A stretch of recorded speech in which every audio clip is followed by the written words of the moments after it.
Buenas, bienvenidos a este vídeo de unplandivino.net. Vamos a ver la segunda parte de este taller del miedo con 3 personas esta vez. Una tiene que estar haciendo sus cosas. Vamos a empezar por la que no suele poder venir mucho, que es Juani. ¿Qué tal desde España? Pues muy bien, aquí dispuesto a pasar todo el miedo que haga falta. Aquí con vosotros. Como estoy con vosotros no me da mucho miedo, estoy acompañada. A ver si al final lo escuchas un poco y ahí sí que te puedes apuntar a escuchar un poco más interactivamente los comentarios, que sí a lo mejor los hacemos. Para finalizar nos va a hacer unas indicaciones prácticas ahí Miller, muy básicas sobre el miedo. Vamos a saludar a las otras 2 personas que estuvieron en la primera parte del taller del miedo, así como lo podemos grabar, pues Claudia y Ana Pilar. ¿Qué tal, Ana Pilar?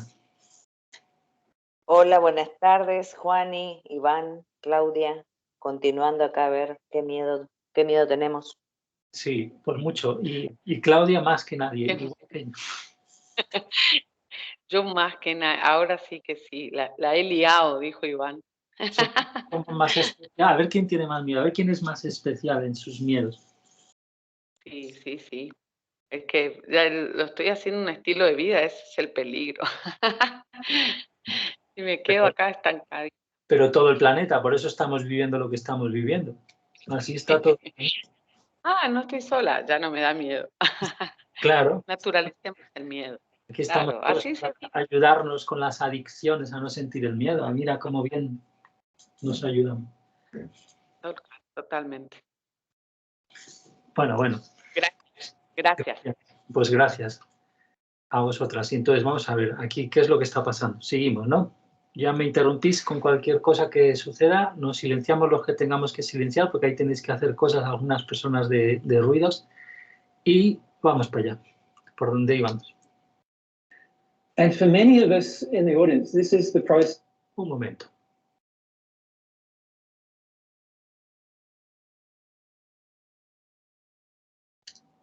To work through the fear first.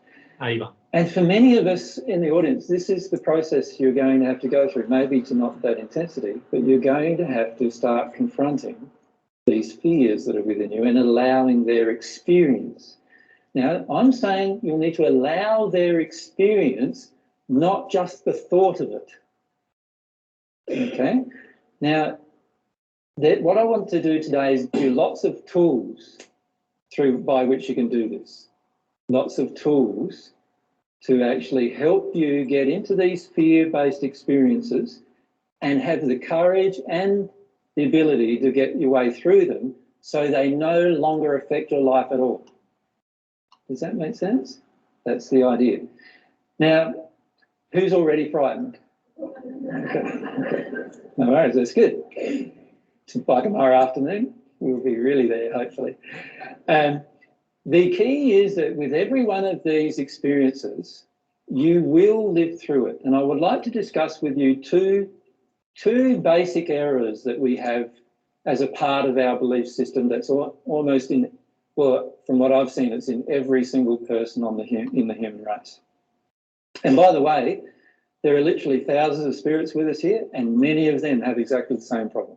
Right? So it's not just present here on Earth, but also in the spirit world.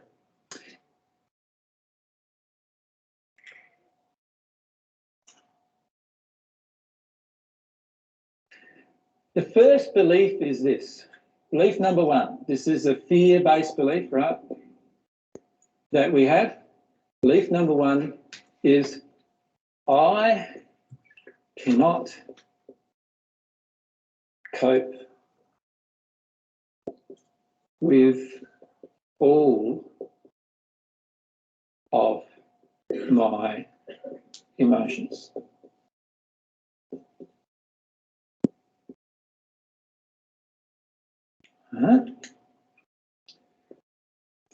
Now, let's just look at this fear from a practical point of view. If I believe that, can you see how that's going to stop me from having my emotional experiences? If I believe I'm not going to be able to cope with every single emotion that's going to come at me from within myself, because that's the only place they can come from within yourself. If I believe that, then I am going to start shutting down emotional experiences that I believe I'm not going to be able to cope with. So what we finish up doing when we're in this state is we say, all right, the divine love path is, we've got to be allowing our emotions on the divine love path to connect with God. You know, love is emotional, so I've got to learn how to love, so that's an emotion too. So I start seeing the relationship between emotions and love and connecting to God. So understand all of that. And so I then go down the track of, all right, what emotions can I cope with? Oh, I can cope with, you know, feeling fear about somebody being angry with me. Yeah, I cope with that. So what I do is my soul creates an event where somebody's angry with me, and I go into my fear about that, feel that, and I get through that. And then after a while, if I've dealt with that from a causal emotion, gone through some grief, what eventually happens is nobody gets angry with me anymore. And that's wonderful. So I've had some gain there.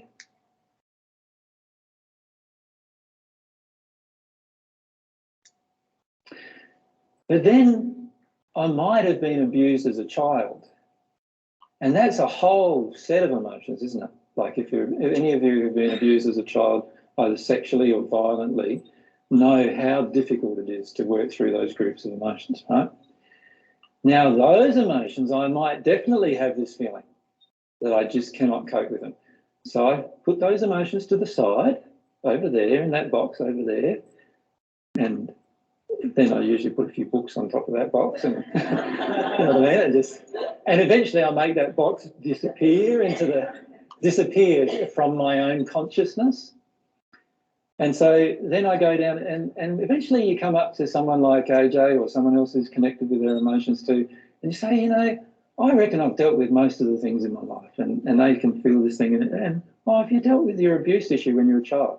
Oh, I don't remember being abused when I was a child. Oh, okay. What's happened? What's happened is that there's so many blockages now to that box of emotion that we can't even connect with the fact that that's even happened. Right?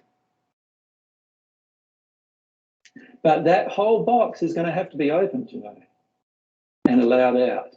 Now, if I believe this, that I cannot cope with all of my emotions, I am never going to open that box. You see the problem with that belief? If I believe that, that box is going to stay closed. And I will pass over into the spirit world, and I've talked to literally thousands and thousands of spirits who still have the same box closed. Now, a lot of people on earth have this belief that when I pass over into the spirit world, that means all of a sudden I'm all-knowing and all of my problems are gone and I don't have any more emotions that are sad anymore to deal with and everything's fine. That's not what happens, because I've talked to literally thousands of spirits where that hasn't happened. What's happened instead is that they've had this belief that they can't cope with their emotions, with all their emotions, that got constructed at a very young age in their life on earth, and they still have that same belief in the spirit world. And they live in that state for many hundreds, if not thousands of years.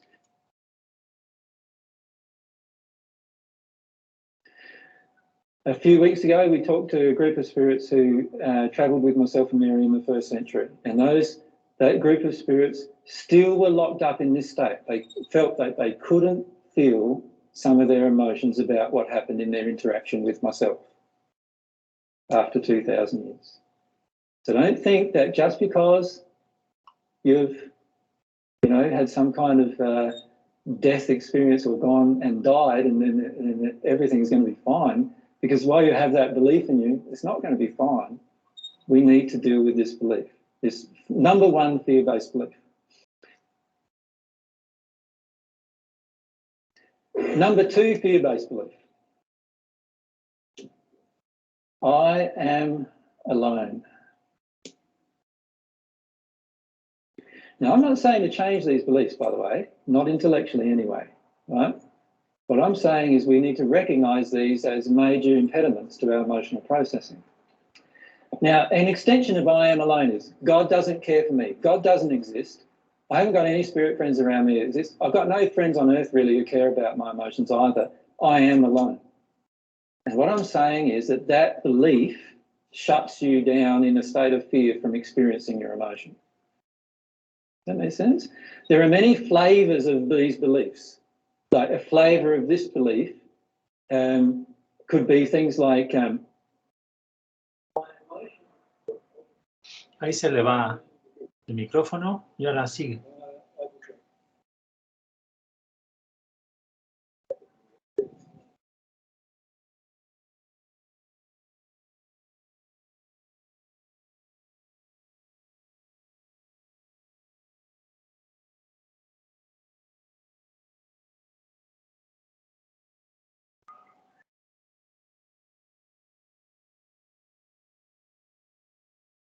So, yeah, that's all right. These are both on the same system, so it means this thing is going. All right. Son todos los dos están en el mismo sistema, eso significa que esta cosa está yendo y se para ahí. Bueno, y seguimos. So my number one belief, this I cannot cope with all of my emotions. That belief can cause other subsequent beliefs, is what I'm discussing. And other subsequent beliefs are my emotions are too big to be able to be felt by one person. The truth is, of course, quite different to that. If the emotion entered you, then it can certainly exit you. Right? But a lot of times we have these emotions enter us, get stored, another one enters us, gets stored, another one enters us, gets stored, another one enters us, gets stored. What happens then? We've now got 5 of them, and now it's starting to look pretty big, right? So this is the result of us not being able to release the emotions one by one. This one is more insidious. This one is basically saying that there is no God, and there's no God that cares for you. You are alone. God doesn't love you. That's a big belief, a fear-based belief that majority of the earth has. Now, with these 2 primary fear-based beliefs, we will not experience causal emotion. You'll get to a causal emotion that you need to experience, and you won't be able to experience it because one of those 2 beliefs is present in us. So obviously one of the first things we need to do is emotionally experience those beliefs.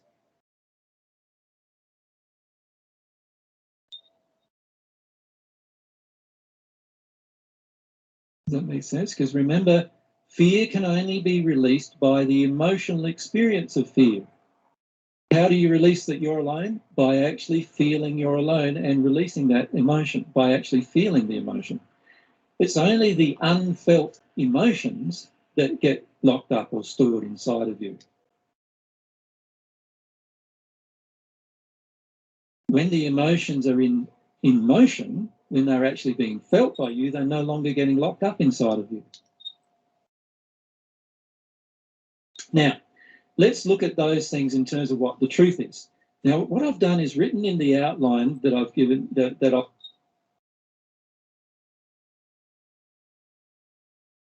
I'll be putting on the net some of the truths about this. And I wanted to read them because there's some quotes from different people that I want to get right.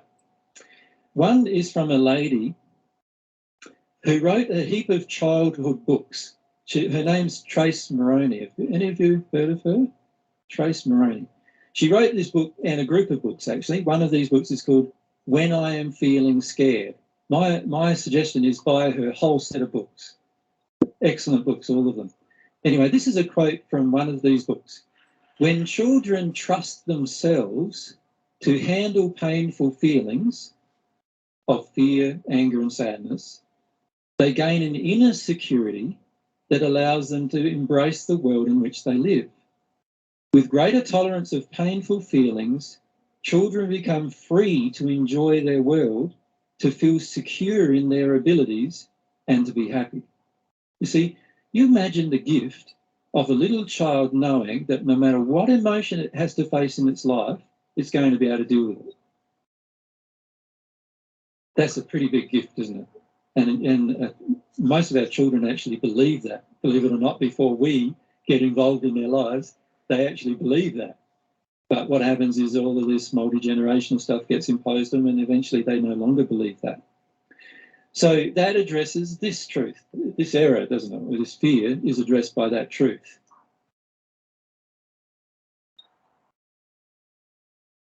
If I have the confidence to do with every single emotion that's within me, no matter what it is, then of course I am going to feel like I'm pretty secure within myself. I won't need you to fix my emotion. I won't need you to make anything feel better. I can be alone and still feel totally secure. Very important. A quote from the Paget messages. From all this, you may understand that we spirits who know the truth have a great work to do, to enable these darkened spirits to understand and believe that their false hopes and dreadful fears have no foundation in truth and will never be realised.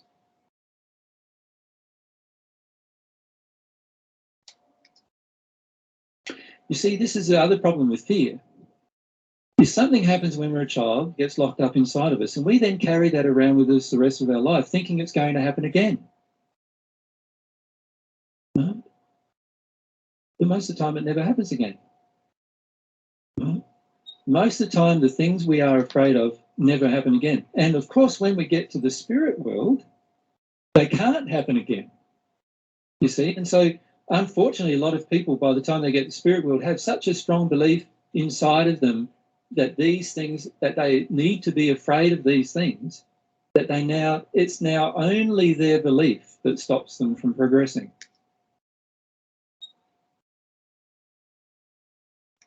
So, for instance, let's say you were growing up in a religion when you're on earth, 4 or 5 going along to Sunday school, and you get told that if you do a bad thing, if you lie, you'll be in hell forever.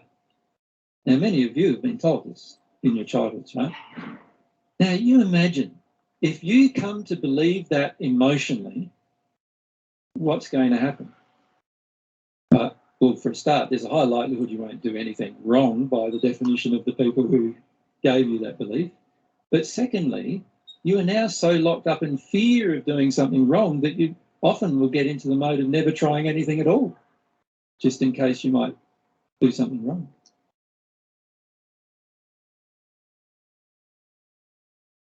And you'll be so locked up in that belief that you'll even believe that if you have done something wrong, that you're condemned forever.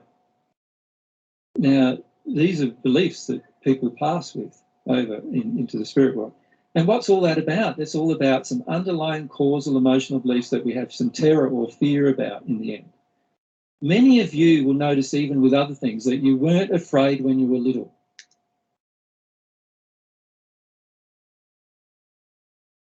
But how many of you played with spiders when you were small? Right? How many of you same people found that mum or dad really went into a panic when you did it? Okay? No? I remember playing with a redback spider when I was very small. I was about 2, I say, and I put it on my hand and I walked into my mum to give her the redback spider, and she went absolutely ballistic. Now, many of us will think that's a realistic fear, but it's not really. I wasn't afraid of it, and the redback wasn't biting me. But since that moment, what do you think I've been afraid of? Some spiders, right? And so naturally, sooner or later, because of this fear, it's going to get triggered, isn't it? So I've had spiders falling on me. I've gone, and all sorts of things that happen with spiders since that time. Before then, everything was fine, and I was fine with them. And ironically, the same thing happened to my youngest son as well. His mother did the same thing with him, and he's in the same state with spiders. So why did that happen? It's because I had this fear injected, if you like, into me, and now it's lived with me until I release it. So I'm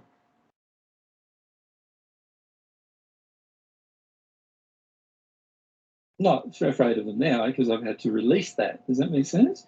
I've had to deal with that emotion and release that and experience that emotion. How do you do that? You go and get a movie like Arachnophobia. You ever seen that movie? Where there's spiders walking inside of people's nose and these big things, like big spiders, right? And what you do is you sit down with the movie and you play it over and over again and feel your terror about it and just allow yourself to experience it. Or, like some of the other things I've done, is lay down and just imagine spiders crawling over me and just laying there and not being able to do anything. Right? And just feel the fear that comes up and breathe, diaphragmatically breathe, and just feel the fear, feel the fear, feel the fear, until You can get to the point where you can pick one up. And then, there's still a little more work I feel I've got to do with it, because I still have a tendency to still avoid them a little. So I'm not afraid of them anyway, I can pick them up and whatever, but I still have this tendency, there's this initial, you know how you have that initial, oh, what's that? Oh, that's a spider. So there's still a little bit of fear there, and that's still there needing to be dealt with. But eventually you can work your way through all of those kind of fears.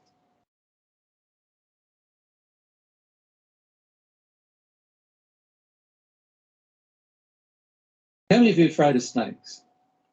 Yeah. Well, Peter here, he's not afraid of snakes. No?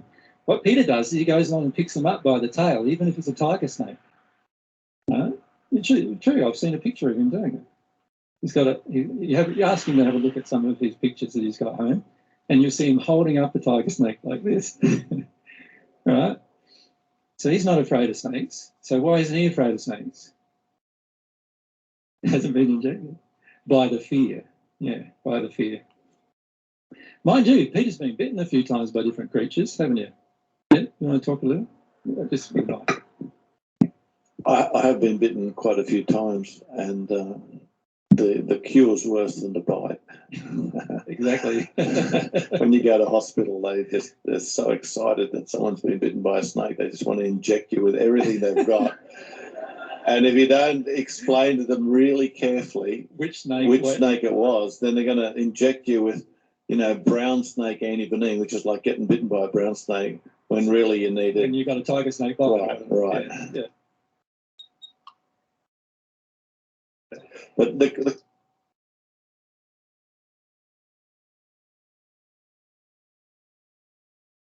question I wanted to ask was, when you walked in to your mother with the redback on your hand and she freaked out, what was your law of attraction and how did that happen?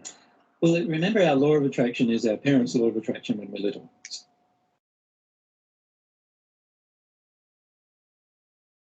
So it's actually my mother's law of attraction. I was taking into her a spider to help trigger her emotional injury. You follow me? So I'm taking into her. Instead, what happened, instead of her feeling her fears and emotions about that particular emotional injury, instead what she did was connected with a lot of fear within her, with me. So what happened is I'm not really afraid of the spider. What I'm afraid of is my mother's reaction to the spider. Does that make sense? And that's what was injected into me, if you like. So now when I see the spider, I'm afraid of my mother's reaction. I'm trying to nurse my mother's reaction. This happened to me with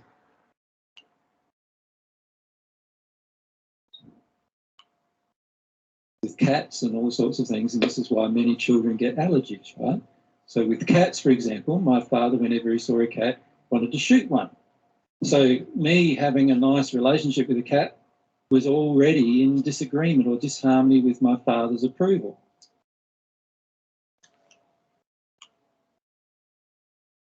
Does that make sense? So what am I looking for as a child? I'm looking for, firstly, my mother and father's approval. So what happened with me then, every time I picked up a cat, I started having a runny nose, right? So runny nose, and eventually I got such bad that I have these puffy eyes and running, you know what it's like with an allergy like that. And what I had to do there was work through my emotional connection with my father with cats and what I felt there. Once I did that, I can pick up a cat, and the cat sleep on my bed or whatever, and it's fine. So a lot of times it's actually our relationship with the parent that causes the injection of the emotion.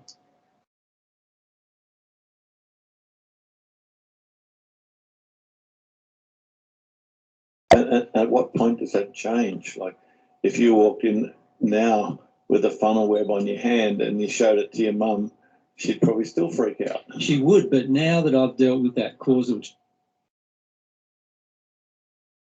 childhood fear, her freaking out, and not so much the causal childhood fear about spiders, but the causal childhood fear about her reaction.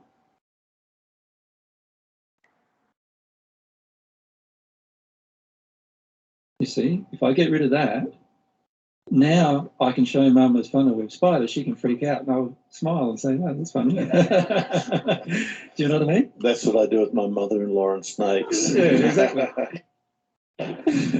So can you see how when we become an adult and we've released the connection between the childhood experience and the person, what happens then is that we are totally able to be in our own emotion, and therefore no matter how you react to what I say won't affect me in that state. And this is where all of you are headed, right? If you keep progressing on the divine path, you'll get to a point where you will no longer be worried about what anybody else thinks of you, does with you, does to themselves, any of those things. None of those things will bother you. They won't trigger you, right?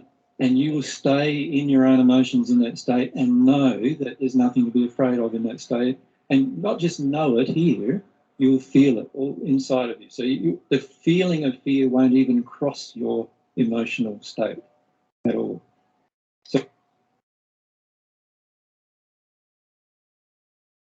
So in your case with snakes, you obviously don't have any causal emotion too much about snakes, but it was driven by your parents' fear of snakes to a degree, right? Well, So, my mother was terrified of snakes, and when I asked her whether it would be okay to collect them, she said, absolutely not. yeah. So I said, well, I'll just ask Dad. And he said, yeah, that'll be fine.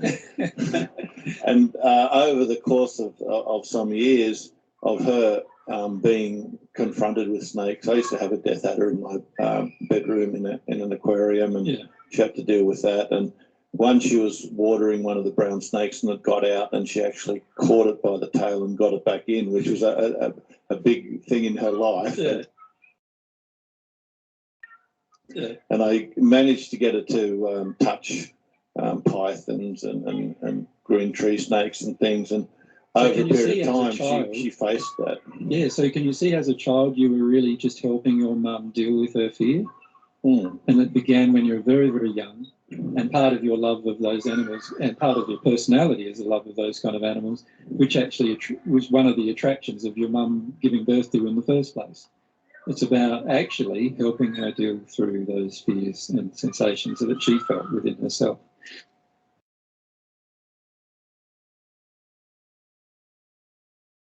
So are you saying then, if my mum hadn't have been afraid of snakes, I might end up with a different mum? Yes, Okay. highly likely, Peter. Because the law of attraction is very, very pinpoint accurate. And so our emotional condition and our personality before we're incarnated and our emotional condition of our parents does determine the interaction that occurs. So when I walked into my mum with the redback spider, and she had a choice. The choice was to either experience the emotion inside of herself, or she could then deny that emotion and reflect that back at me. And because I was a pretty sensitive child in terms of emotions, straight away I interpret that as a disapproval from my mother. That makes sense? So now seeing a spider, up until recently seeing a spider, was always a feeling related to my mother in reflection.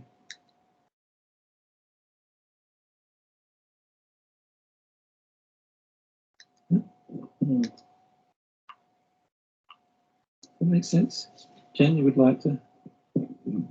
You keep your hand up so that's it.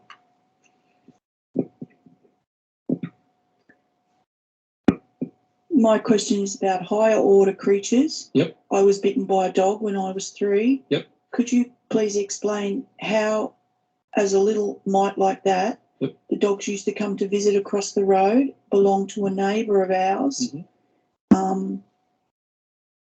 My mother had said that the dog was always a very passive kind of a creature, Mm-hmm. but on this occasion it bit really badly and I went off to hospital and all the rest of it. So how does that work? Because someone in your family had to have been afraid of dogs. It would have been my mother again.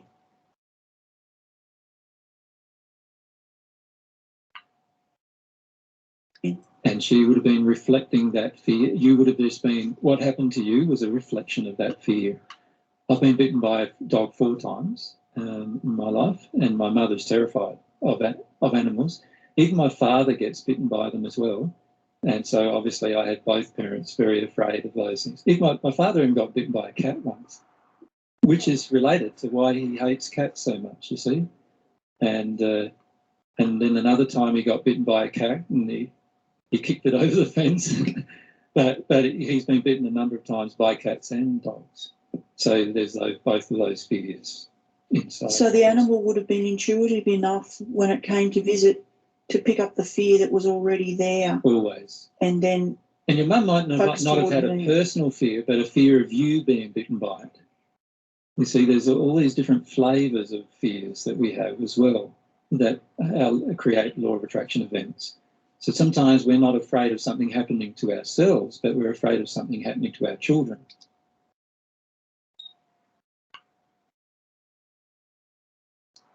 Many of you feel that right now, right? If you had a choice, if your child died right now, would that be better or worse for you than if you died right now? You see, for many of you, you would feel it's better that you die first. Many of you. Some of you feel it's better that your child dies, but they're all basically based around emotional injuries, right?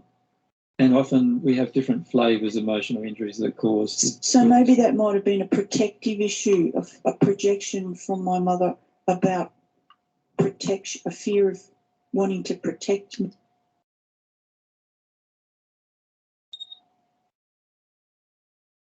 Fear of you not being protected, perhaps, yeah. But the key is for you to go into it emotionally and you'll discover the reason. Yep. So when you visit those emotions, everything comes clear very rapidly. So these two, getting back to these two primary beliefs, this second one I'd like to talk about a little more. Most of us have the problem that we don't really know God yet, right? So how do you actually love someone you don't feel you know? That's a difficulty, isn't it? And then how do you receive love from someone who you not even sure exists? Because you've never had a personal experience of God, or you've never seen God, or you know what I mean? Like, so how do you know that you can connect to God? So this is a big issue that we need to allow ourselves to address as a fear as well. So let's look at some of the comments about the second part from a truth perspective.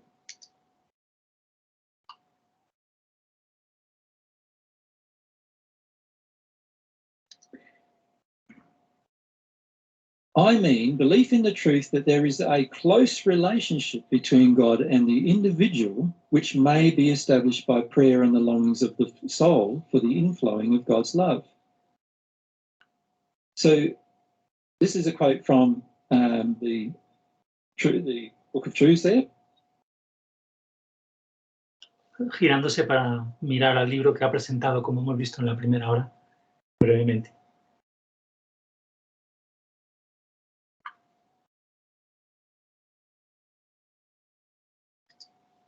There, if you like.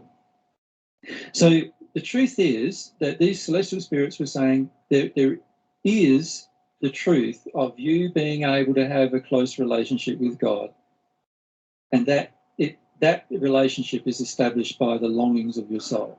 So they're telling you that truth. But when you hear that truth, you go, oh, I don't feel any close relationship with God. You know, in my life, I've only had, a few experiences that I thought God was involved in, and even then I don't really know whether it was God or might have been a spirit for all I know, now that I'm learning about spirits, and I don't really know. And so this is why many of us also get into the pattern of, we know that we've felt our spirit guide with us, some of us, right? So we start talking to them instead of God. Right? So we start having relationships with spirits instead.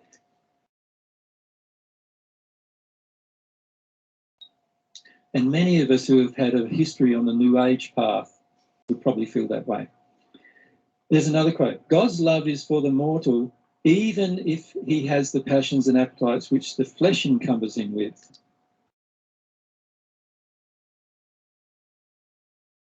And when a mortal fights against the temptations which these burdens impose and overcomes them, he, when he enters the spirit world, is stronger and more able to progress than when he puts off the great attempt until he becomes purely spirit.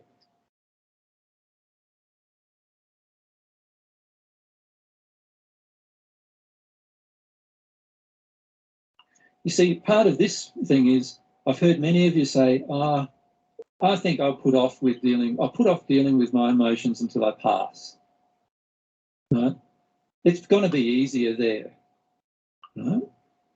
And here we have a spirit saying totally the opposite to you, that it's actually easier if you pass knowing how to deal with your emotions, knowing how to deal with your passions and desires, knowing how to deal with your fears. It's going to be easier when you pass. But often we go down the track, no, it's pretty hard. Like, you know, gee, last week I cried for whatever, how many hours, 4 hours or whatever, and that was pretty intense when I did that, we might feel. And I don't want to do that anymore. You know, I just want to have fun. I just want to have fun. You know, like, so off we go. Fun. I just want to have fun. You know, like, so off we go, and we just go and have the fun, avoiding the emotions, right? And the problem with that is that we finish up passing without a real clear idea of how to deal with my emotions, with a lot of fear in me, and it's not easier there. These spirits are saying from their own experience that it's not.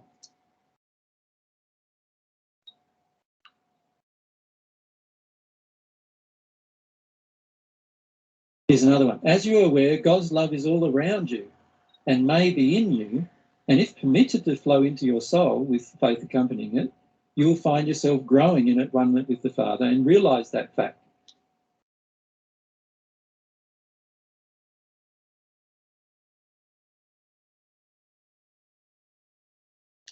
You see, often we don't even permit God's love to enter us because we're in such a state of fear that we don't even want to connect with God.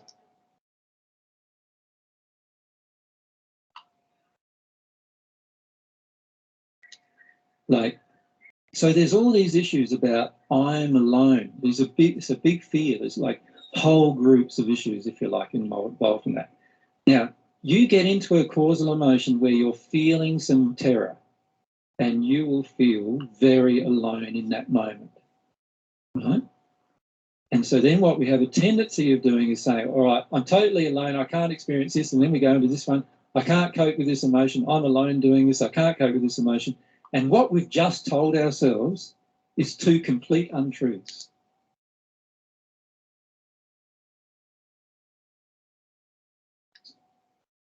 The truth is, right at the moment you're dealing with a causal emotion, sometimes even hundreds of people are around you and from the spirit world trying to assist you to connect with that. And God is certainly with you as well.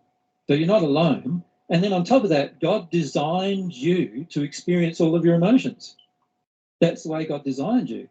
So you are designed to cope with everything. That's how you're designed. You don't need anyone else to help you cope with anything because you are designed to cope with it yourself.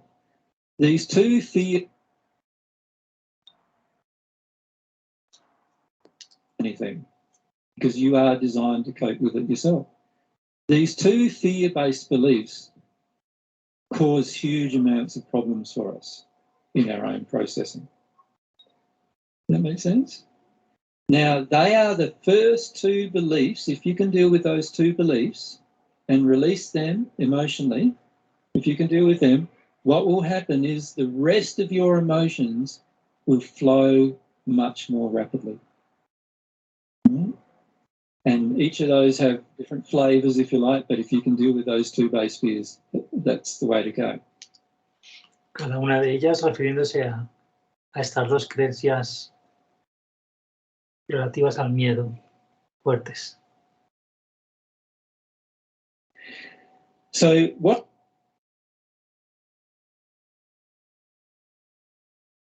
do we do now on a practical way to face our fears? So that's what I'd like to talk about next. What are some practical things you can do? Well, let's first look at your environment, changing your environment. So I would put this under environment. Things that you can do to change your environment so that you can experience fear. Now, some of these things are going to be emotional that you'll need to do. Some of them will be physical things that you can do. The first thing is drink lots of water. Most people go, what's that related to fear? Trust me, you drink lots of water, you'll start realising why you use your tea and why you use your coffee and why you use your Coke and why you use your, can you see, like all these other things that we use? You'll start seeing why you use them, and they're all related to fear of dealing with deeper emotion, right? When you drink water, and my suggestion is 4 to 6 litres of water a day. I drink about 5 a day myself, but if you drink that amount of water, you'll need to have mineral salts in your diet. So that's the other thing to remember, some sea salts, you know, like something like Celtic sea salt or something like that that's got mineral. So drink water. What does that do? Every cell in your body is like a machine. It's a machine that takes in mostly water and expels impurities, and it uses the water to manufacture everything else. It uses the water and a combination of minerals in your diet and vitamins in your diet to keep itself going. The cells are like these little, every single cell of which you've got hundreds of billions in your body is like a little manufacturing system. Now, I don't know if you've gone to any manufacturing process here on Earth, like you go to a chocolate factory or you go to a sheet metal factory or whatever, you know, at the base metal place, you'll find that they use huge amounts of water to actually manufacture that particular thing. In fact, water is the thing that's used the most in every single manufacturing process almost, right? And the reason why is because water forms the basis of our planet and forms the basis of our body, it forms the basis of everything. If you don't supply your body with enough water, your body doesn't have the chance to regenerate from all of the things that we're throwing at it emotionally. So just drinking water opens you up emotionally. So focus on drinking some water. Eat vegan. These are just suggestions, you don't have to do them.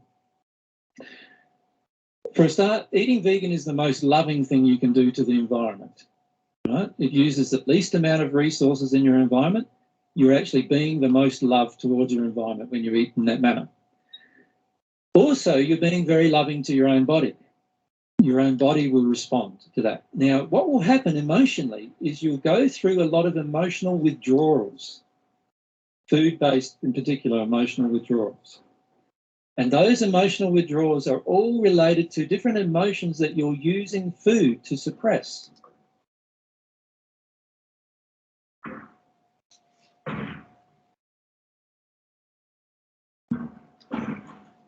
Does that make sense? And what often happens is that we have an emotion come up. How many of you find this happening in a day? Like ladies, chocolate, period time, you see the relationship anytime. But you can see it ups usually at certain times of stress, right? Certain times of things going on emotionally. With the guys, it's often different things like Coke or some other type of sugar-based drink, right? And for many guys, it's alcohol, right? For similar reasons. We search for some substance to give us the coping mechanism to deal with an emotion that we really need to not cope with and just experience.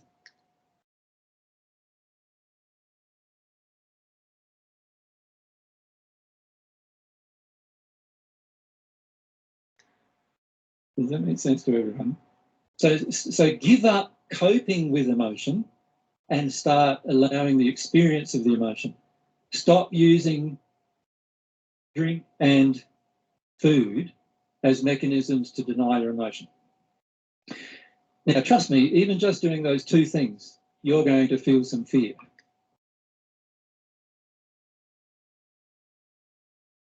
Right? And what I did once was I went on this diet, right, where I just had fruit for a whole weekend. This is way, way back before I even knew about the Divine Love Path and remembered it again. And just way back, like we were talking in my 20s. By the second day, my whole body was shaking like this. Like, you'd call them the DTs, right? Like, The whole body was just shaking like this. And eventually my whole body and all this turmoil was happening in my stomach as well at the same time. Eventually I just had to eat. That's the way I thought, right? And I just went, as soon as I had one thing to eat, the whole thing stopped. What was going on there? Me just eating fruit for 2 days and drinking water triggered huge emotions that I wasn't allowing myself to experience. Right? And this is what will happen to many if you do that. So eat vegan. These are practical things to do in your environment. Number 3, have a place that you can experience anger in. Right? So create a place somewhere where you can experience anger. So in our place, because we live in a bit bigger property than just a yard like in town, we just hang on the back wall of the house a boxing bag, got a couple of baseball bats.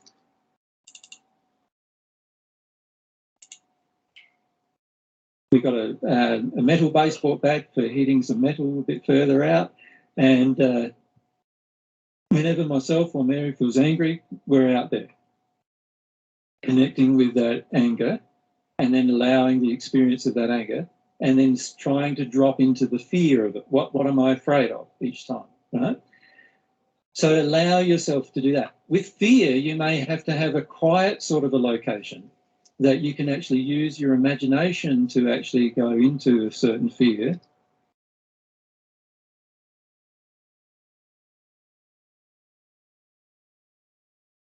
And then allow the bodily experience of it. And that might be your bedroom, or sometimes it's another room in your house or something like that. Try and arrange something in your environment. So arrange your home so that you can experience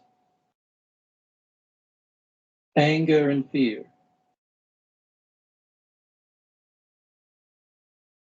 Right? Without judgment. So if everyone in your family, every time you get angry, gets upset with you, it's time to consider leaving your family for a while and going somewhere where nobody gets upset with you doing it. Does that make sense? Now, I don't mean they get upset with you projecting it at them, because if you're projecting it at them, you're already out of harmony with love, right? I'm talking about owning it within yourself.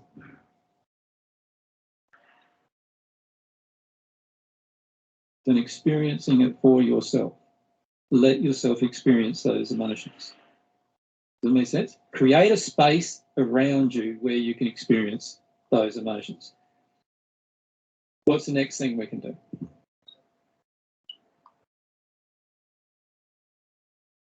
Well, yeah, it's no good doing all of these things and then not giving yourself any time to process any of it. Is it? Right? So you're going to have to somehow change your life if it's a very busy life. And by the way, it's probably busy because you're avoiding your fears, but you have to take an active steps to change your life so that you can start getting into the emotions of it. Because if you don't get into the emotions of it, you're never going to actually release it. So we can do all of these things to trigger ourselves, but then give ourselves no time to process, and we're just going to get into a terrible mess.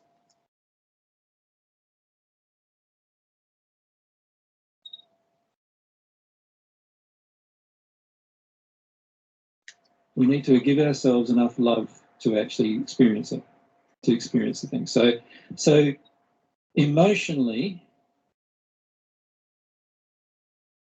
love yourself.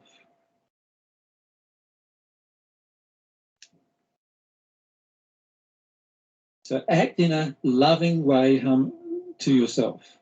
Give yourself the time that you have to deal with these emotions. All right.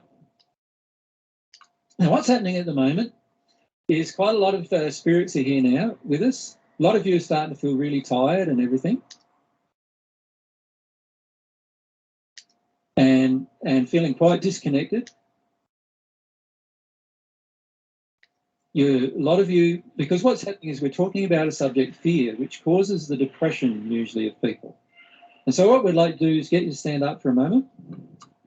Right?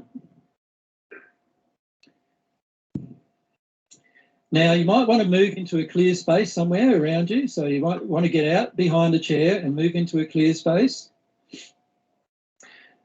And what we want to do is put your arms right up in the air and breathe right in. And then as you breathe out, bend over. Right? That's it. And you go up again. And as you're going up, breathe in. And then out. And this time do it faster. Right? You can bend your legs a little as you go down. And then in again. Keep going. I want to get that body flowing a bit. Just keep going. Do it a few more times. Some of you will start feeling a bit tingly in your face and everything. Don't worry too much about that. Just keep doing this a few more times. If you feel a bit faint, then you might want to sit down or go onto the floor. But keep doing it until you feel a little faint. All right? Until you feel a little faint. Yeah? So you feel a bit wonky. If you feel a bit wonky, lay down on the floor and just let yourself breathe diaphragmatically.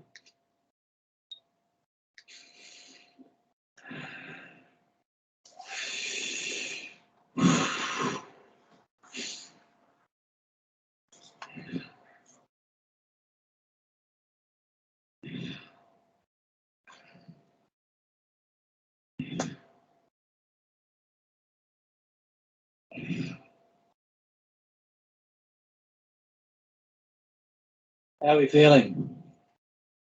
It doesn't take long to feel a bit faint, does it? All right. So if you're feeling a bit faint, just grab a chair somewhere and you might want to sit it down. How are you feeling now? You're feeling a little more connected with yourself?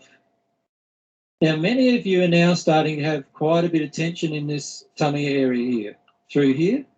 Can you feel that? You try breathing diaphragmatically, and you'll find that there's resistance to breathing into your tummy for many of you. That's your fear. Your fear prevents you breathing into that place. All right? So if you sit down now, or maybe even lie down if you wish, and just try to concentrate on just breathing into that area of your body, into that tummy area of your body. We want to stay connected with the emotions. So we don't want to get into a depressed state with our emotions, facing our emotions. What we want to do instead is stay in the area where we feel connected with our emotion. So if that means feeling connected with fear, feel the fear. Now, you'll feel it as like a tummy turmoil in here. So many of you already feeling that. So just allow yourself to feel that. Allow yourself to feel it. So what I'm showing you now is some just little practical tools that you can use to stay in contact with your body and stay in contact with your fear. All right, so you might like to close your eyes and just breathe into this place, into the diaphragm. I'll just say a few things while you're doing that. There are many spirit beings around you at any one time. When you get into a place where you start connecting with your fear,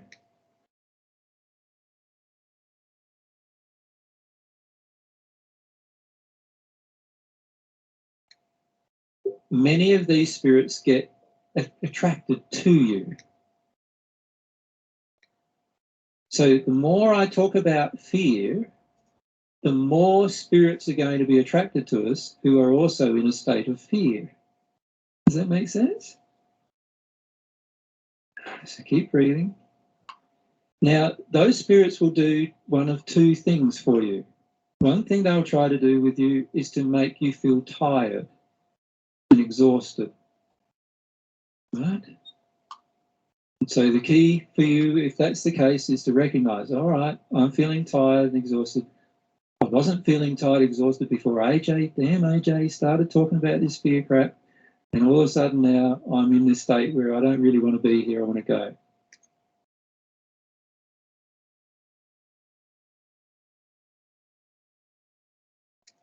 understand that's because of some feelings inside of me about the subject of fear. Right? So I need to allow myself to feel what I feel about that. Now, some of us have this intellectual belief that haven't got any fear anymore.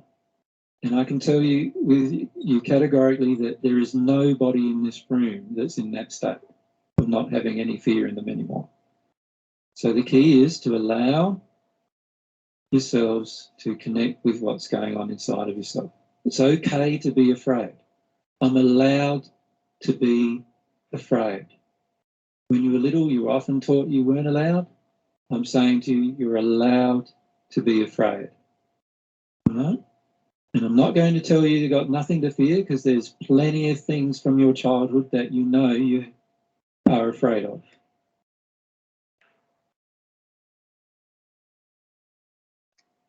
All right? To allow yourself to be afraid. You're allowed to feel the fear. Okay. How are you going now? Now, all the spirits that are with us, I just want to talk to them for a moment too. You're allowed to feel your fear too, rather than affecting the people here in the room with your fear.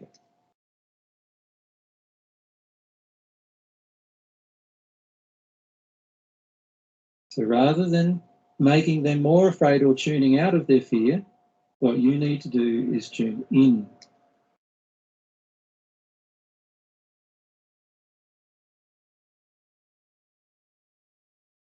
To your fear. You need to feel your fear too. And you need to connect to that fear and release it emotionally. Remember, that's what it's all about. Now, just as a practical thing for you, you know that breathing, that's a very, very quick way for you to get reconnected with your body.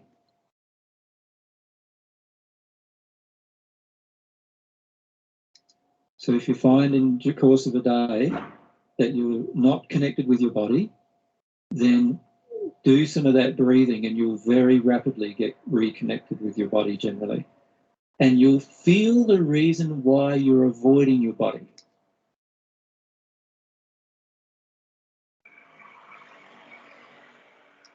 And so the key is to feel the sensations in your body. Fear is in this area here mostly, right across your midriff, your third chakra area, if you think of it that way. He dicho mayormente está en esta zona, que esa palabra no ha quedado aquí reflejada, el mostly. Sí, bueno, está aquí. Mayormente, mucho por ahí, pero Okay? lo vas a repetir. So fear is a lot across there. So when you feel tight in that region of your body, you're often in a state where there's fear there. When you breathe like we just breathed, many of you will notice when you breathed in and went up, you felt this pain across there, across that midsection area, where it felt really tight and uncomfortable. And some of you would have felt a pain there. The key, that's telling you that you're in a state of fear in that's not being released. So let yourself feel that. Okay. So how do you feel about that breathing? How are you doing with the breathing? Right.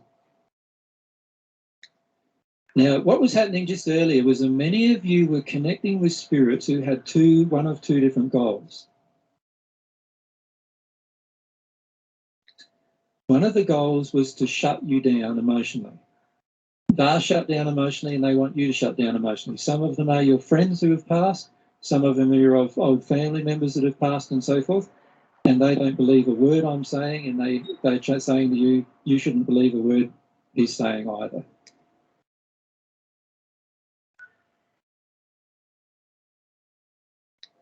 And they want you to remain like they are in themselves, in the spirit world, still remaining in a state of shutdown. So that's one group. And the second group is a state who are in this terror-based place and want you to feel terrified constantly. Right? And some of them are angry, and so they want to project that anger at you so you're terrified and so forth. So the key for you to remember that these are all just law of attraction events. Now, often what we're doing emotionally is we're not recognising what's going on around us And that's often because we're not connected inside of ourselves, what's going on inside of myself. When I'm shutting down an emotion inside of myself,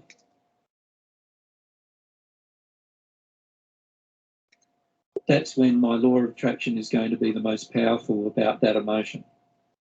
So it's the opposite to what people tell you. What people tell you is if you re-experience an emotion of your childhood, that all you're doing is damaging yourself over and over again. And what I'm saying is, no, that's not the case. If you allow yourself to actually experience the causal emotion, it will be released from you completely, but you need to experience the causal emotion to do that.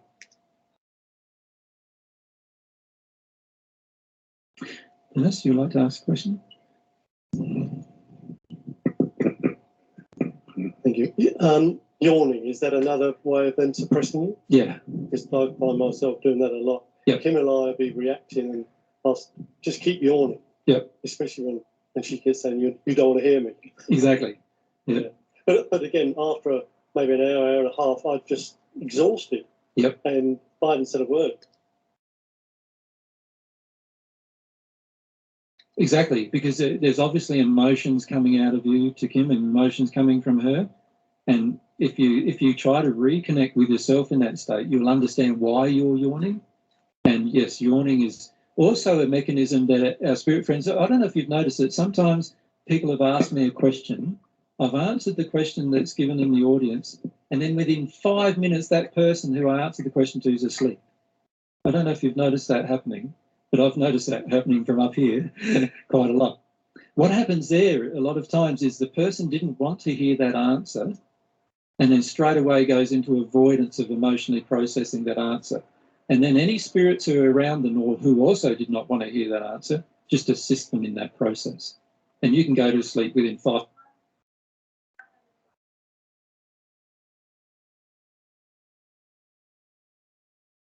minutes or 2 minutes from that place. So one moment they're being totally absorbed by something, another moment asleep. And you'll notice in many of our groups, the hardest groups I've ever given to an audience have all been the ones around anger and fear. I don't know if you've noticed that, but the last time I talked about fear, a lot of the audience felt very similar to how you're feeling at the moment. And the most difficult presentation I've ever done to a group of people was a presentation in Brisbane where I talked about anger. Almost the entire afternoon was one of suppression by large groups of spirits and a lot of people not wanting to hear about their anger.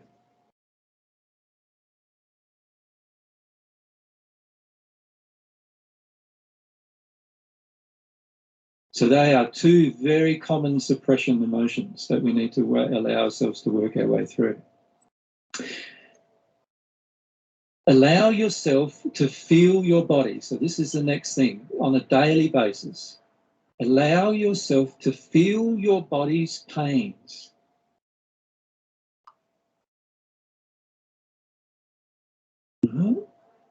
Your body often will have pains every single day. When I say pains, I'm not just talking about the physical pains either that you feel, but also the internal organ pains that you have sometimes, and also the pains you have about your body when you look in the mirror. Allow yourself to feel every one of those things.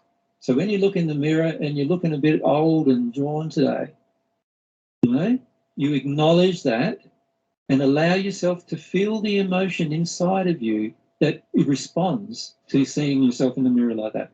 Oh, I look terrible. And allow yourself to connect with that emotionally. That's what I'm suggesting to you. And allow yourself to connect emotionally to the physical pains you feel. Every pain is a result of a fear of dealing with an underlying emotion. Does that make sense?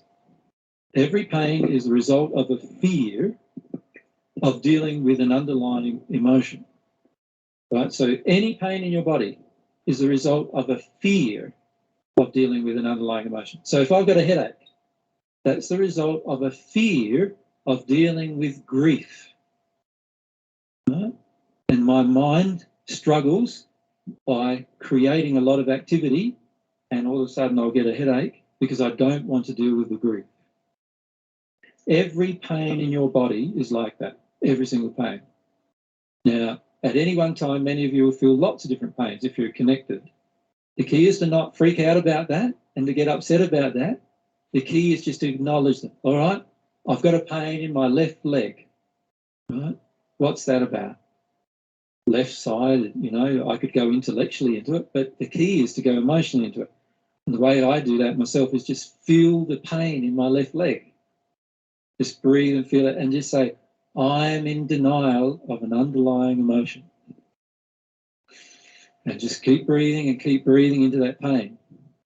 The other day, myself and Mary were in the kitchen, and all of a sudden, my left arm was just, my shoulder was so painful that all that happened is I just knelt on the floor in the kitchen and just cried. There was so much pain in my arm.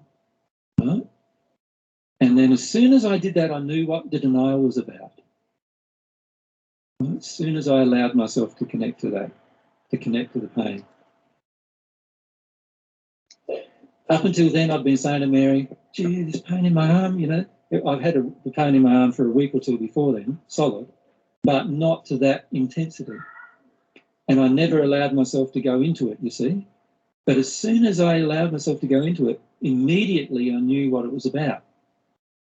Whereas if I hadn't allowed myself to go into it, I would have been still trying to guess what it was all about.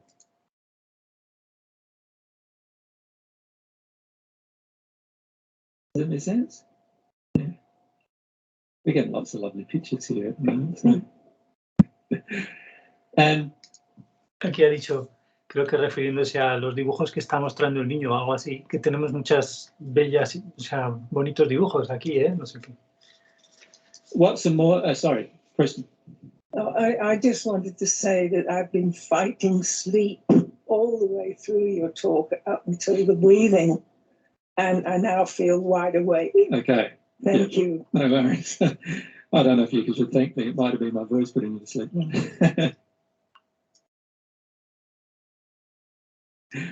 Just microphone. If headaches are the fear of dealing with grief, then is a migraine a more acute? Yeah, very intense grief underneath the migraine. Because I was talking to a lady last night who said she suffers from a migraine every single day. Yeah, and I told her that to look in her childhood for what could be causing that. Yeah, deep grief in her childhood. Yeah. Thank you. Yep. Yeah, and the same, obviously different areas of the body mean different things, and you can go and get a book like The Human Body is the Barometer of the Soul and those kind of books and see the relationship. But in the end, sometimes the fastest way is actually just to breathe into the feeling. When you breathe into the feeling, all of a sudden, you know, you start allowing the feelings to flow, and you'll find out pretty rapidly, usually after that, what the emotion is.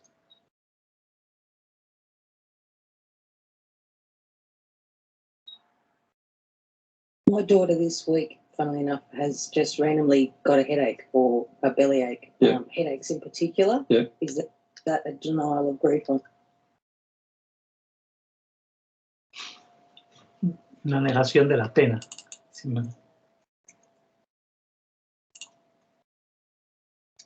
Headache or a bellyache. Yeah. Headaches in particular. Yeah. Is that a denial of grief on my part? Yes. Yeah. So remember, every time we're a parent and we're dealing with a child's emotion, it's to do with our denial.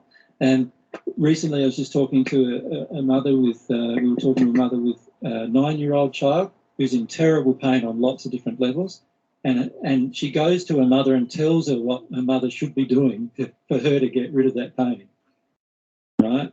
So, and often the mother doesn't do that, so she then gets angry with her mother for not doing it. But oftentimes, almost all the time, a child experiencing a pain is the definite result of one or both parents not dealing with a certain pain.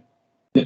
And usually it's a law of attraction, so if the child comes to you about the pain, and doesn't go to her dad about the pain, then it's your.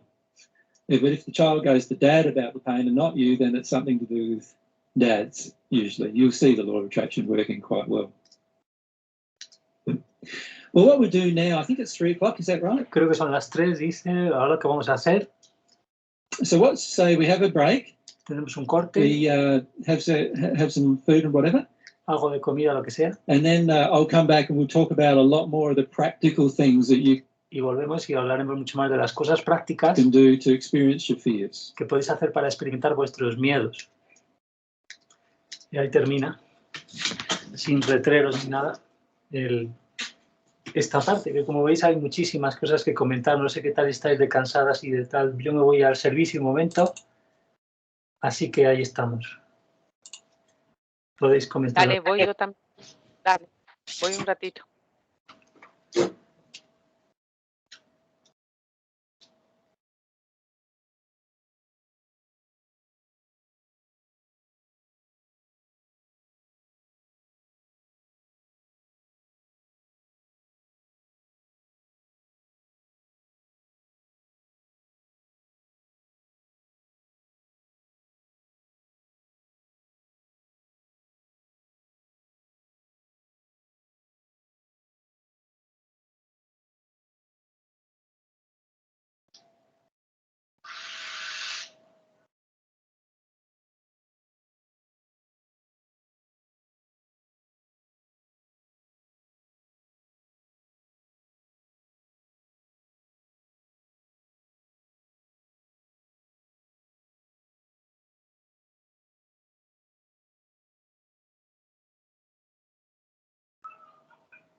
Buenas, ¿hay alguien por ahí?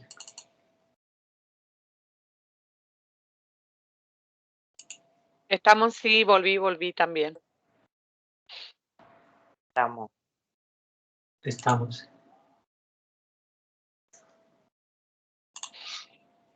Bueno, ¿qué tal estáis de cansada? Hay muchas cosas ahí que se podrían comentar o tener que comentar.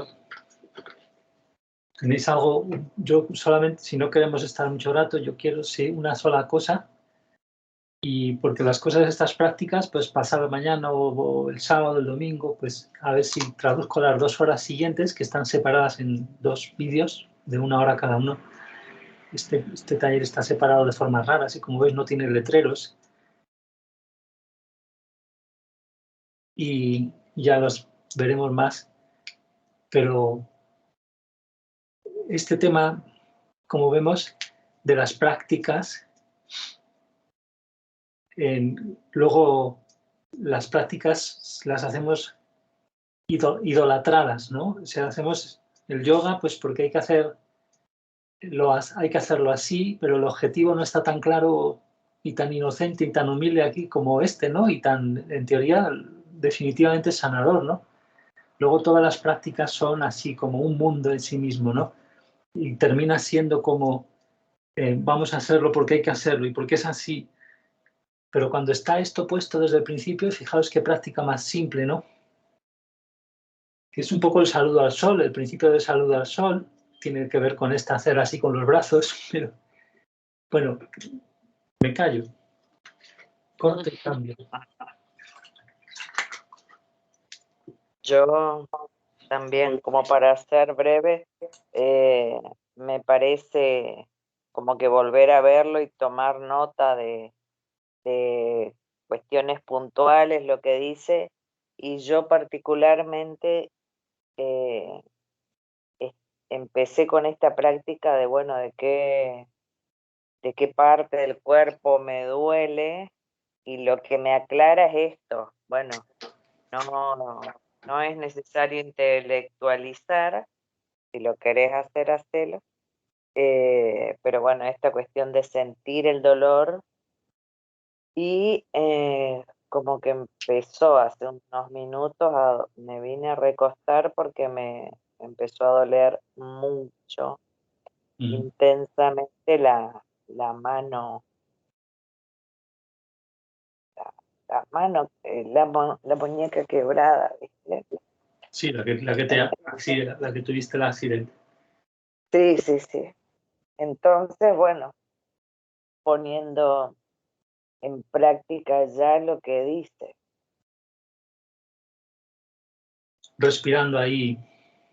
Sí, sí, sí. Eso solamente. Y te es fácil además entrar en cosas que estarán relacionadas, ahí parece, ¿no? Con penas y con cosas. Así que fantástico. Sí, sí, sí. Y claro, y muchas veces es difícil no entrar en situaciones así donde realmente estamos jorobados, no entrar en la emoción de sustitución que sería justificada de qué mal estoy y llorar por qué mal estoy, en vez de llorar por una pena que si es más abierta, más libre, pues va a tener que ver con cosas de infancia y eso, causales. Sí. Ahí ese es el camino de lo que nos proponen para experimentar. Tú parece que ya lo tienes claro, ¿no? O sea, el hecho de que hay esa trampa posible, ¿no? Sí, y bueno, esto de ver que no solo a mí me pasa la de dormirme y como estoy prácticamente dedicada a sentir, a pasar esta experiencia, me voy dando cuenta de esto, lo que dice, de que mis espíritus duermen conmigo, yo me duermo ante determinadas cosas y me doy cuenta de la voluntad que tenemos, entonces cambiar de posición y al tomar algún tema, que en este caso es de la humildad, que lo charlábamos en algún momento, como para hacerlo consciente y poder sentir también esa cuestión, si no siempre me voy para otro lado. Sí, pero que viste que empezaste a leer el documento de la humildad y te apagaron ahí, te hicieron lo que ha dicho aquí. Miller ha dicho que directamente nos hacen estar cansados o cosas así a veces, ¿no? Sí, sí, sí. Y bueno, y fíjate ahora esto también, estaba sentada a la mesa y bueno, empezó esta molestia ahí en la pierna derecha y dije, me voy a recostar. Así que muy, muy claro, muy claro. Bueno, no sé. Y claro. Principalmente conecté cuando bueno, primero él hace el paneo de las dos grandes creencias, no sé si dice dos grandes, estoy agregando yo nomás, capaz. Sí, yo creo que dice grandes. Sí. Dos principales creencias que regulan justamente esta desconexión, fundamentan. Una es la de no poder y la otra es la de estar solo, ¿no? En esta. Y me hizo recordar en esa de no poder, me hizo recordar a Mark, no sé si Ana lo escuchó, Juani, la canalización de Mark, que Mark es el granjero, que ya lo mencionamos, que tiene así una actitud muy espontánea, bueno, de lo que vive. Él fallece como producto de un accidente, así que fue traumático, estaba en shock, llevaba en shock 30 y tantos años, 32 si no me equivoco por ahí, entre lo que él creía que había pasado, más Iván, ¿no? Estaba, digamos, como si todavía sin poder atravesar esa emoción de terror que vivió y que Jesús lo acompaña. Y me hizo recordar algo que no tomé nota y que ahora lo refresqué, que es lo que yo no me lo recuerdo, por eso no tomé nota, seguramente, para no recordarlo. Es que no se repite dos veces todo esto que traemos de la infancia, de que fuimos castigados, de que no se nos permitía experimentar, de apagarnos para lograr la aprobación, para elegir a favor, digamos, de la supervivencia, entre comillas, que no va a volver a suceder, porque es increíble cómo no nos atrevemos a destituir esa creencia, a poder, seguimos sumisos y a mí me pasa eso, yo estoy absolutamente paralizada. Sí, viviendo el miedo, la creencia de que van a pasar cosas que la mayoría ni recordamos, ¿no? Sí, yo percibo totalmente, con mucha tristeza, porque, claro, ahora me hizo recordar, ahora sé por qué no lo anoté. Claro, todos mis espíritus ahí colaborando, es haciendo y es tan simple como él, justo cuando a J pone la mano en su estómago, yo la tenía en el mío. Eh, y no hice la respiración porque mis auriculares iban a volar, pero simplemente me di permiso. Solo me di permiso, me paré y cuando vi que el movimiento era brusco, me quedé parada mirando completa la secuencia, ¿no? Pero un ratito antes de que él diga eso, yo tenía un dolor de estómago, una contracción así ahí, pero y la pongo en la mano y era como que me hablaba a mí, ¿no? Fue hermoso eso. Claro, y entendí, eso a mí me sensibilizó mucho porque sigo queriendo ser la niña buena. Eh, y no me permito, es absolutamente obvio, ya por ley. Y Sí, bueno, y vamos con ahí. la ira pude y ahora, ahora con el miedo, claro, es como que yo ahora de viniendo desde la grabación anterior, eh, esta secuencia de bloqueos, claro, está ahora por miedo, porque soy buena y tengo miedo a la reacción de los demás. No quiero sentir porque, claro, haría algo prohibido, por decir, no permitido, ¿no? Desobedecería, ese sería.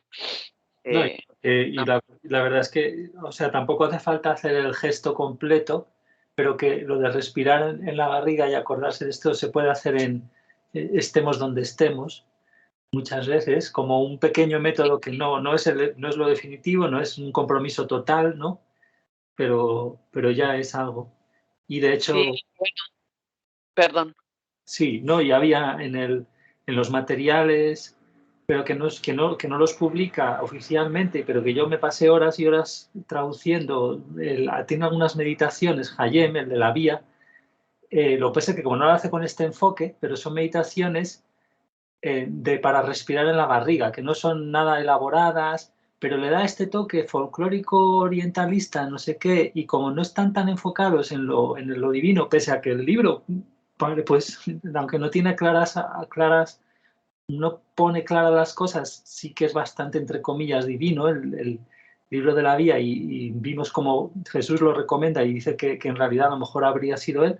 O sea que él tiene muchas horas ahí, que yo terminé rompiendo esos archivos, que los tendrá alguien por ahí, pero de eso, de simples ejercicios, de estar tumbado, a ponerte a respirar fuertemente mucho rato, solo en la barriga, todo el rato.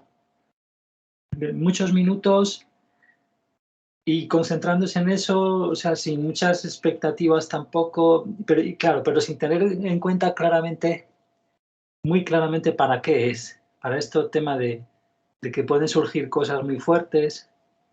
Claro, bueno, y justamente lo que dijo al final, no al final, perdón, en intermedio de retirarte a sentir y de respetar, digamos, lo que se desencadena, es el propósito de poder visitar a Ana Pilar, de reunirnos, porque más allá de estas cuestiones me resulta como necesario y se lo dije a Ana, esa sintonía, porque no termina de ser la casa de la familia, las actividades, uno de alguna manera irrumpiendo en el libre albedrío del otro también, o sea, o condicionando mínimamente o generando. Entonces, justamente le decía a Ana que el propósito de mi visita tiene esa, no va a ser, supongo que no va a ser, digamos, que siempre tenga que salir o que tendré que tomar decisiones al respecto después, pero hay un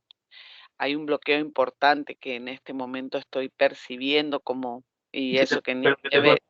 te dices cosas en plan maximalistas, en vez de decirte, bueno, voy a ir unos pocos días y ya está, primero, no sé si tantos, como para no forzarte, o venga, si es una mera momento, unos días nada más, aunque sean muchos, pero no sé, pero te dices cosas tremendas, ¿no? Claro, entonces yo en principio, por ejemplo, por ley de atracción, no pude sacar el pasaje de ida y de vuelta. Solamente tengo el de ida. Ana, te aviso. Pues ya está. Ana Pilar, va a ser larga la estadía. No, y digo, Estoy en conocimiento. sí, sí, Ana la carpa ya me la armó ahí. Afuera. Sí, Ya tiene la carpa y situación. sí, el golpeador, sí. Bueno, y a lo que iba con esto es a considerar, y sí, también considero eso, como que un poco confiarse, acrecentar la fe en ese sentido. De decir, bueno, sí, esto en vez de decir, ay, la pucha, ¿por qué no me salió? Sino que, bueno, confiar en las cosas que se van dando. Sí, pero que Eh, además para la vuelta podría llevarte a alguien a lo mejor. O sea, vete a saber si os surge ahí alguien. Claro, no, y por eso es hasta ese punto, digamos, de la flexibilidad como para sentir. Lo que yo percibía es que ahora ya basta de la intelectualidad para mí, digamos, yo ya me quedé sin, no puedo grabar. Tuve por 2 días un celular nuevo que, porque fue una mala operación, lo tuve que devolver. No puedo grabar el video, o sea, básicamente entiendo que estoy invitada a sentir, a callarme un poco en cuanto hacia afuera y a poder, a pesar de que ayer visité a una amiga y justamente parecía que este video era para ella, por lo que ella está viviendo y me resulta muy grato Mm. poder mediar y hacerle llegar esta información, pero así, como pequeños círculos y ahí, pero yo en la prioridad también entendí esto de que dice en un momento, y para mí fue muy representativo, que vas a intentar como que a todos, o sea, como, no me acuerdo, no anoté, Ujú. como que incorporar la relación con todos, ¿no? De esto, y a mí me pasa eso, yo siento que tengo que escoger entre mi nieto, por ejemplo, mi nieta, mi hija que trabaja, la que queda acá, cómo queda, y que en realidad todo eso es simplemente para desviarte del proceso de sentir, como lo habíamos visto en uno de los videos, están todas trucadas nuestras necesidades, ¿no? Consideramos que las necesidades básicas son otras. Y Y a entonces, pesar que además es que encima este tema que ya que lo has sacado de las necesidades, está tan distorsionado y somos tan brutalizado todo que, vale, tenemos agua asegurada, pero fíjate que el agua que es tan importante no está limpia normalmente. Está llena de productos y de cosas. Entonces, ¿qué podríamos decir? Oh, la humanidad, cómo hemos avanzado, cuánto progreso, fíjate, qué ciudades, qué no sé qué, y el agua que es absolutamente mágica y una cosa increíble, lo que hacen las células con ella y todo. El agua en muchos casos es venenosa, o sea, sí. que es ridículo. Claro, es muy apocalíptico en parte. Pero por eso que decías de que está todo, las prioridades que tiene que ver con las necesidades, que es un temazo, sí. Sí, sí, como pasa a ser cuando vos haces el escaneo del orden y el tiempo que dedicas, como lo hace él en cuál es tu tesoro, que te permite reconocer hacia dónde está yendo la energía y lo que es prioritario. Entonces, claro, me veo un poco en esa situación y eh, mínimamente me veo, o sea, tampoco soy tan dura conmigo, al contrario, creo que es un acto de amor, aunque no lo parezca. Hoy mi hija me escribió, mi hija mayor, y me pone, mamá, me siento un poco mareada, ¿qué crees que debo hacer? Entonces yo antes de responderle, porque ya creo que mis hijos por lo menos están al tanto, no comparten, pero están al tanto de lo que estoy viviendo un poco. Entonces digo, hija, a ver, te hago una consulta. ¿Realmente querés escuchar lo que yo te voy a responder o cuál es la intención de tu pregunta? Mm. Entonces me dice, Em, no, sí, yo ya imagino lo que vos me vas a decir. Lo que pasa es que no tengo otra persona disponible. Está durmiendo fulana, está durmiendo mengana. Entonces quería saber si me podías sugerir otra cosa, no lo que vos me vas a decir. No quiero tu respuesta, quiero otra respuesta. Entonces le dije, discúlpame, hija, yo no te voy a responder otra cosa.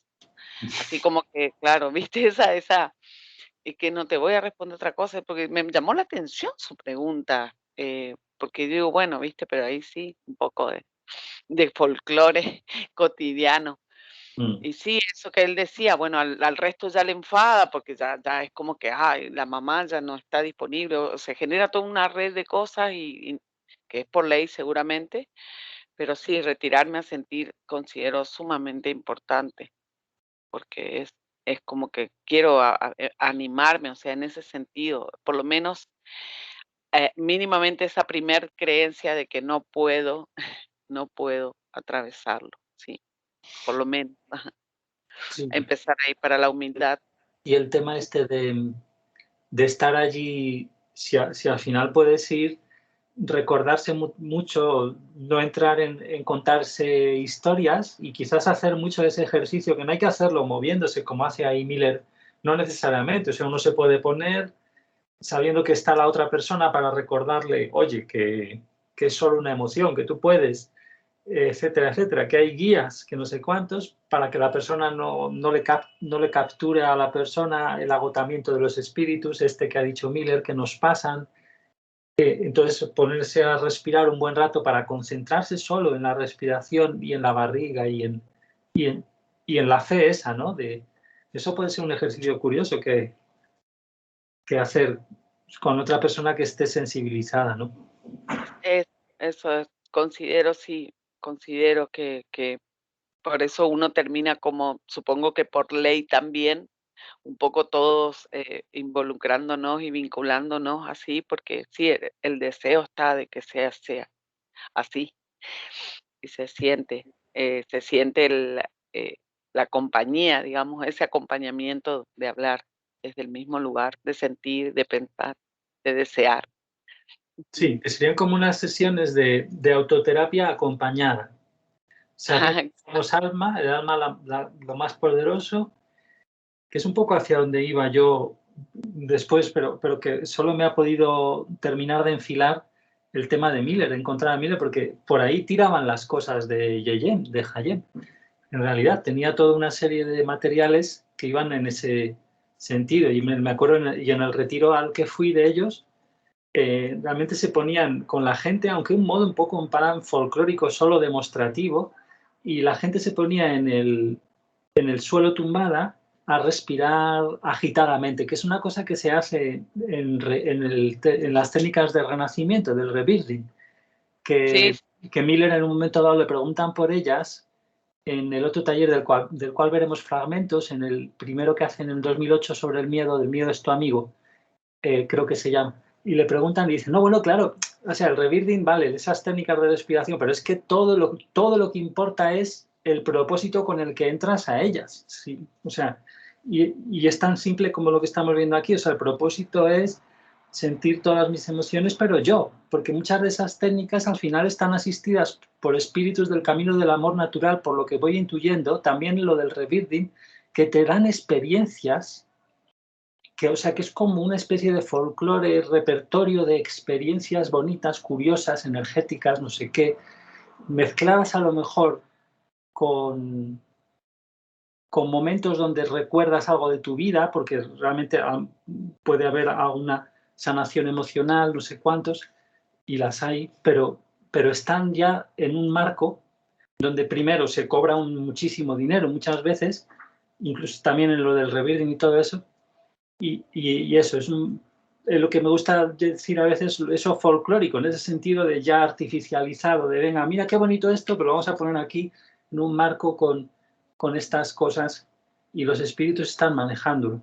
Entonces le preguntan por eso del rebirthing, que utilizan técnica de esta respiración que estamos viendo aquí, pero que a veces también puede ser utilizada como un recurso de supervivencia, que es respirar muy rápidamente, para entrar rápidamente en el cuerpo, o sea, como hacer así, de esto que te oxigenas también en parte con eso, aunque eso puede ser a lo mejor peligroso para ciertos momentos o si hay ciertos, yo qué sé, no sé. Pero bueno, la cosa es eso. ¿Esto por qué lo decía? No recuerdo por las prácticas. Sí. No. Yo hablábamos de sentir, de la sensibilidad de juntarnos. Y bueno, a mí me pasó, por ejemplo, que justamente en la conversación que tuve ayer, me comenta esta persona de prácticas de meditación en las que ella no puede explicar lo que sucede, pero sí termina sensibilizada, llorando. Entonces le dije, justamente esto que acabas de decir, ella no puede describir el proceso. Y una de las cuestiones que yo reconozco como para mí sumamente contundentes al momento de haber, porque ella me pidió que le relate toda la secuencia de cómo llegamos a la verdad divina. Entonces, yo le contaba que una de las cuestiones era la simpleza, ¿no? Y la claridad del proceso, del procedimiento, tal como él te lo cuenta. O sea, vos todo el tiempo, entre comillas, digo, estás sabiendo porque con la verdad divina sabemos que hay un saber intelectual y que hay un saber emocional. Entonces, todavía desde la intelectualidad, por ejemplo, en mi caso, pero yo reconozco el procedimiento y lo que está sucediendo porque indefectiblemente le digo yo a ella, tenés que estar a cargo. Entonces a ella le ofrecen un servicio que está monitoreado, así como decías vos, por otra persona, que crea un microclima, que conduce la experiencia, que la hace revivir, y claro, esa conmoción que se genera queda como ¡wow! Pero vos no sabes lo que está pasando. Entonces digo, Sí, como que no estás del todo a cargo, como que no estás asentándote en el alma. Es como si los espíritus estuvieran ayudándote ahí a medio. Sí, hacer como una especie de eso, de ribete, de marquito de la posible experiencia de liberación, y que no termines tú ni ellos de asentarse en el alma, tú de ser tú misma y decir, vale, aquí, y procesarlo del todo, ¿no? Es algo así a lo mejor. Claro, porque ella, por ejemplo, ahora se le presentaba la situación del pánico a manejar y me dice, yo toda la vida manejé vehículos ajenos de mi trabajo y ahora en mi auto no puedo manejar. E incluso, entonces ella le cede el volante al hijo y cuando le cede el volante al hijo, tienen un evento que estando estacionados le choca un vehículo del lado del acompañante, el que iba ella. Entonces, como que entonces todo esto que le está pasando, que ella lo que tiene digamos, a favor en este proceso es la curiosidad, la apertura, la escucha, porque a mí me daba cuenta que ella deseaba escuchar y que, claro, ella ahora dice: "Yo quiero saber cuál es la causa, yo quiero saber cuál es la causa, no sé qué cuál es". Entonces, ahora que claramente, por eso decía, le responde él, siente el proceso, o sea, hacerle espacio, hacerle lugar que te lleva hacia a ese descubrimiento, esa conexión que tanto queremos nosotros desde la mente tener Mm. la respuesta, ¿no? Entonces, la humildad de abrirte a sentir lo que estás sintiendo, tal cual lo estás sintiendo, maldiciendo a Jota que te trajo esta mierda, todo como él dice ahí, y eso te lleva al lugar, y él dice: "Inmediatamente después conecté con la causa". Sí, Queremos pues me ha recordado que lo estaba diciendo, por eso el tema anecdótico que he sacado de todo el mundo se ponía tumbado, y había algunas de las personas que muy rápidamente entraban en episodios como muy críticos de berrear muchísimo, de gritar, y uno gritaba por aquí, el otro por allá, en una sala grande, y me queda esa duda, ¿no? Bueno, no es una duda, realmente se pedía que hubiera alguien acompañando a cada persona realmente, pero tenían que ser gente que estuviera sensibilizada con el proceso de ese acompañar. Pero, pero ahí está el tema de qué manera sensibilizada, ¿no? Porque era como un poco forzado cuando estás en esos momentos. Era raro porque es como, en vez de este proceso donde tú misma te pones a respirar y no estás tumbada ya directamente, eso era tumbar a la gente y ponerla ya directamente a respirar rápido. Entonces algunas personas rapidísimamente entraban, que me sorprendió, ¿no? Y sorprendía a la gente en cosas muy fuertes. Y, no sé, y supongo que algunas o todas debían ser cosas de espíritus. que habían enganchado directamente y empezaban a gritar cosas que a lo mejor no eran de su propia vida. Entonces, por eso es tan importante la actitud inicial esta y toda la órbita de cosas que estamos viendo tan simples de estar en el alma, la diferencia entre los dos cuerpos, saber que hay espíritus, porque claro, en ese marco no se hablaba nada de espíritus, que es un poco como en el terapeuta que me estás diciendo que está con tu amiga, que si no hablan nada de que hay esa intervención, pues están ahí, claro, porque estamos trabajando los miedos a que hayan, no sé qué y no sé cuántos, y entonces eso hace atracción de esos.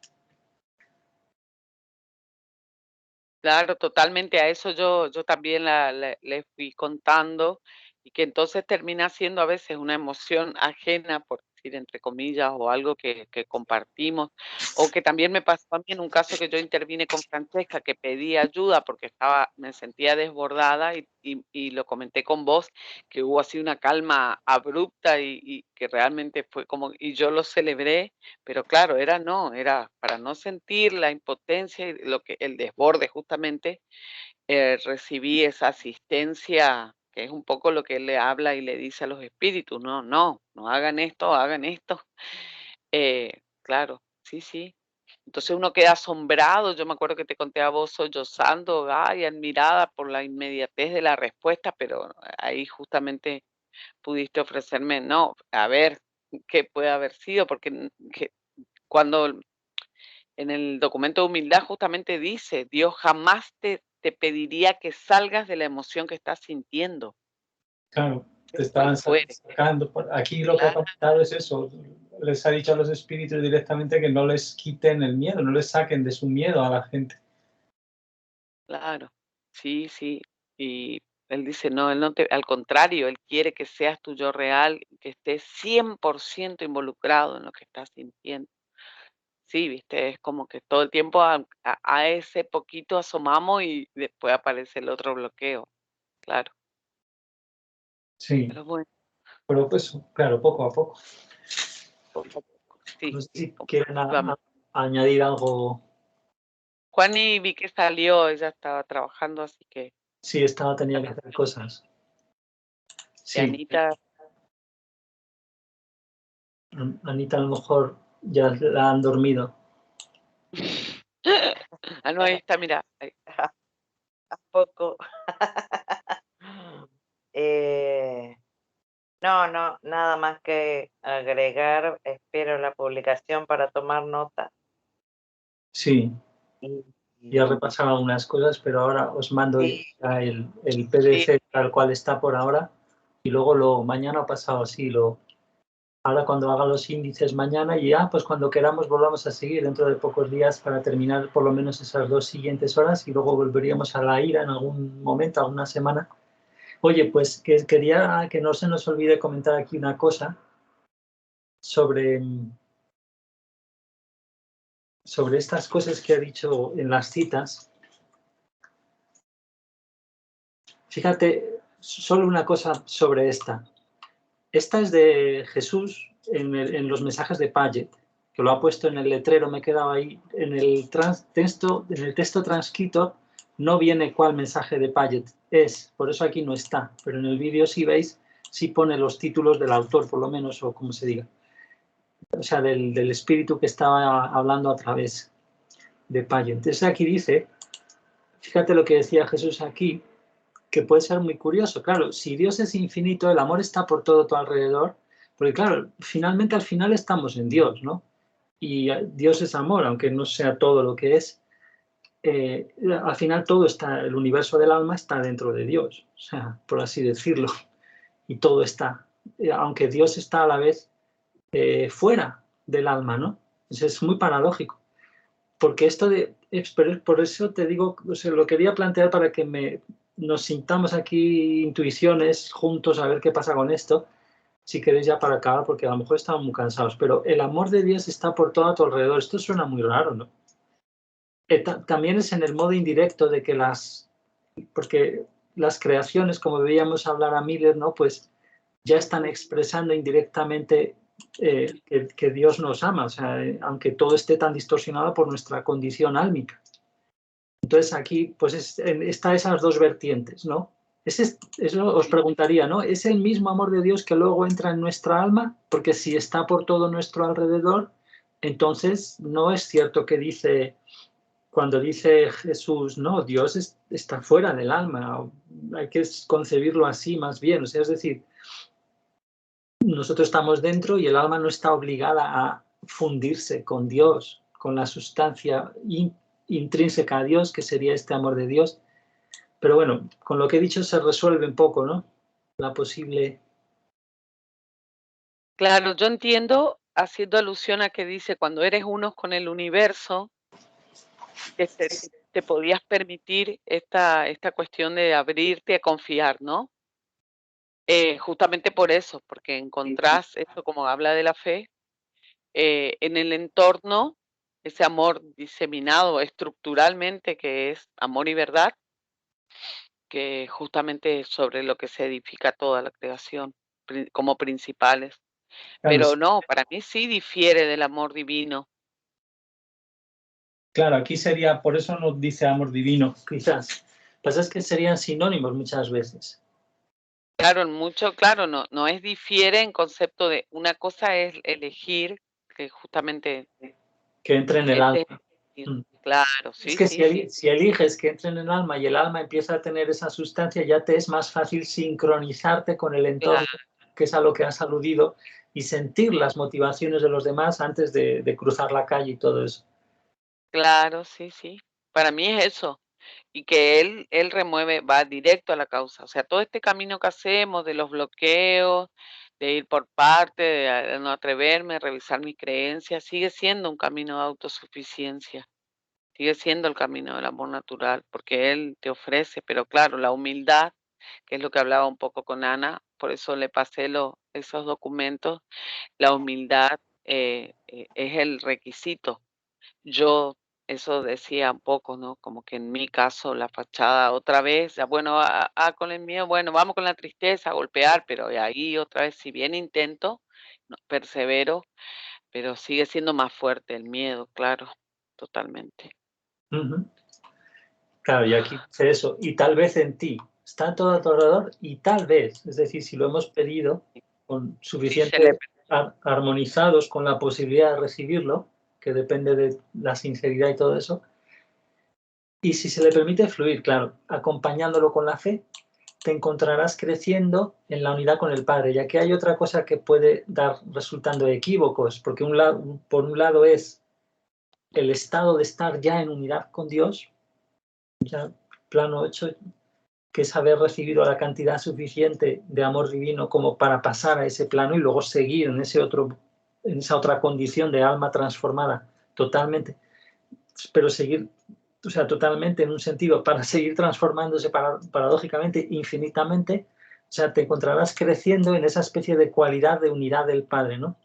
O sea, con el Padre, con la Madre del alma, y te darás cuenta de ello. Sí.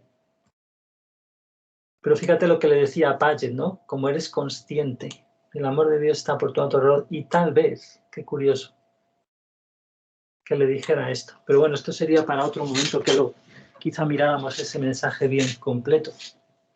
Y no sé cuál sea. Es muy curioso. Vale, pues entonces nos queremos despedir ya, ¿no? Del amado público para seguir doliéndonos. Sí, es. Sí. Sí. Muchas gracias, Iván, Claudia, público. Muchas gracias. Muchas gracias, Juan, y también que después Juan, sí, nos regaló la sorpresa. Yo no sabía que iba a estar. Sí, gracias. Venga, pues dejo de grabar. Hasta el siguiente.